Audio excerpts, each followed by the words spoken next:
what would be one area of investment that you would recommend someone to invest their money in? Look, they should pick one of these 3 lanes. These are the 3 lanes that create the most wealth. Most people won't pick one of these lanes because they've been trained to just hand their money over and hope for the best. But that has not worked. It's failed far too often.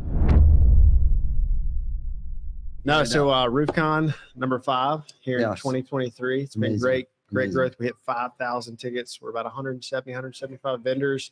And Garnett here, Garrett Gunderson, is one of our speakers. He dropped some bombs today on financial literacy, I'd say. Oh. I actually saw him speak in June, was very impressed at another event, reached out to him. He does some one-day immersions, so I wanted to take part in that. Hit him up. He took me out to a cabin in the middle of nowhere. And look, I'm from the country, so I'm used to people coming out to South Carolina and me taking them to my house. Like, oh my God, like you're taking me in the middle of nowhere. You're going to kill me. This was like actually the middle of nowhere, like in the mountains of Utah, way back. Oh, wow. On a river. And he didn't kill me. No, we did a one-day immersion, dove Okay. in, helped clear some roadblocks, establish some goals, create a clear path so that I could hit my next goals. And it was awesome. But yeah, just he's launching a new book. You want to talk a little bit about the book? Yeah, book just came out October of this year, and I put my whole heart and soul into this book because it's like I wanted someone else to write this in 2008. 2008, I was like, I want to know the psychology of money, like our personas, how we operate with it, like how different people view it differently, how they operate differently because of those viewpoints, and no one was willing to write it. So it took a lot more research than I wanted to do. But once I understood these 4 money personas and the shadow and winning side, it became kind of the foundation of the book. And then it became really fun and exciting to write because I just don't think there's anything like it out there. And once we understand our money persona and our spouses or the other people we work with, we know how to communicate more effectively with them. We know how to get a lot more accomplished from an abundance standpoint. And I think the whole game is really about collaboration, and it helps unlock that kind of thought process in a unique way. I love that. I love that. So let's rewind here a little bit, Hunter. I heard you talk about going out to his cabin in the woods or the mountains of Utah and finding some perspective on he came back Mormon. Okay. No, just kidding. I think he's I've already been out there a bunch of times. He knows. I think he's a recovering Mormon, actually. But no, so what is it that you do? So I sold a financial firm in 2021. Okay. I founded a Inc. 500 financial firm. We worked with entrepreneurs to show them how to keep more of what they make and become more efficient with their money, get their financial house in order. Okay. And as that started to grow, I just felt robotic in that and felt like it was mature enough to succeed without me. Okay. And I chose to use entertainment to educate. So I wrote a comedy special around money. I have a children's book that's coming out. I wrote a theatrical keynote so I can help people learn a tough topic in an enjoyable and memorable way. And so I kind of have a media company where I'm utilizing that to educate people, and I educate people in the financial industry as well. But 24 times a year, I'll take a business owner and really help them get their whole financial house in order, really design how they want their life to be and overcome some of their obstacles that remove some of the success that they deserve to have. And that just lets me feel really connected. Like Hunter and I text, we're friends. It was more than just a one-day event. It was like, I got to really understand him at a much deeper level and what makes him tick and really get to know and like him. So I like that I can do that 24 times a year. And so that kind of keeps the consulting side for me, which becomes a lot of what I write about, not the individual, but the experiences that come from those types of, structures help me to understand what people are struggling with. And if I'm not talking to people, I could write, but I'm writing from some ivory tower guessing about stuff versus knowing the reality of what people are facing. So it's just a really kind of cool combination. So I'm on the road probably every other week doing either a corporate comedy gig or speaking on this topic of this book or a theatrical keynote. And then the other week I'm doing an immersion, and everything in between is usually just being on podcasts, building relationships, and spending time with my family. I love that. So what's your financial history? What makes you a guru of this space that you're in right now? Look, in 98 when I started, I wasn't a guru at all. I just followed suit. I pitched mutual funds. I sold life insurance. I was very transactional, like a lot of people feel in the financial space. But in the year 2000, the market started to go down. And what I did differently is I said, wait, I don't really know what I'm doing. Hard to admit, being a young, arrogant kid that I was.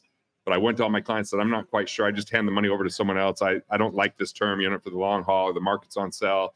And for 26 straight months, I used my young age to meet with really substantially knowledgeable financial people that normally wouldn't just meet with anyone, interviewed them, and I figured out, hey, I can help people become really financially efficient, help them save tax and interest and non-performing fees and redesign their insurance to keep more of what they make.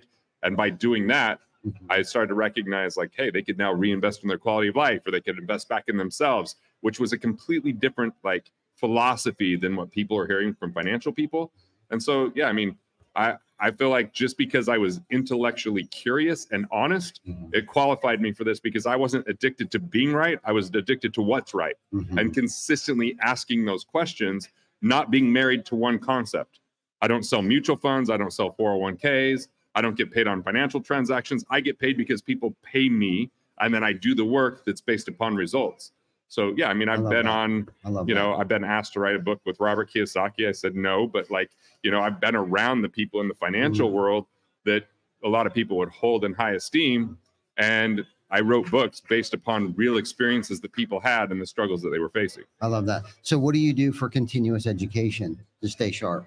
Like for me, the number one thing I do is those immersions because I'm dealing with real people. Like if I went to a financial thing, all I would do is be able to point out everything that's indoctrinating people that isn't actually what you want. Like I know the philosophy. If you can automatically save, deliberately invest, if you can focus on cash flow, if you can invest in yourself and your skill sets and increase your value by serving others and solving problems, and if you can start to secure cash and then capitalize when times are tough, when everybody else is illiquid, you can make major returns. So I don't need to stay too sharp because my mind, I can remember stuff I studied when I was 19 years old. Anything in finance, I have that kind of like, photogenic or photograph memory, and just it makes sense. But people could talk to me about technology. I can't remember what the acronym was the next day. Totally. So for whatever reason, I have this like natural ability towards that. Okay, that's great. So you found your niche at an early age. Yep. So you gravitated towards the financial aspect of things, how to save money, how to earn money, how to invest money. Yep. Let's talk about investing. What would be one area of investment that you would recommend someone to invest their money in? Look, they should pick one of these 3 lanes. These are the 3 lanes that create the most wealth. Most people won't pick one of these lanes because they've been trained to just hand their money over and hope for the best. But that has not worked. It's failed far too often. So it's either invest in real estate that you could touch and benefit from, like invest in businesses because half of them are going to change hands in the next 5 to 7 years anyway because the baby boomers are retiring, or invest in creating intellectual property like a book or a way to educate people like you're doing here to help improve their life. One of those 3 lanes is going to help you derive more cash flow than just setting your money in some fund you know nothing about. I love that. I love that. And it sounds like you have more control over that as well, opposed to shitting in one hand and praying in the other, that your money is compounding interest in somebody else's watch. Right. They're convincing you to hand your money over and wait for 30 years before it cash flows. Exactly. So it's like you're not trained to cash flow, and now you're supposed to cash flow when you stop working. It's a faulty model. It's a terrible philosophy. Yeah. I'm all about how do you create cash flow today? Well, 1, you plug financial leaks. 2, you pay off inefficient loans. 3, you go and say, what is the asset class I'm going to focus on based upon my knowledge and create cash flow there? Then you create financial independence where your cash flow covers your expenses, and you should be able to get there within 10 years, not 30 years down the road. And that completely transforms someone's life because now they have choice in their matter. They have freedom of time. They have freedom of their money. They can even have freedom of vocation if they want. Hey, thanks for watching. I appreciate it. And if you're enjoying these videos, well, there's good news. More where that came from. So go ahead and click through and watch the next video now.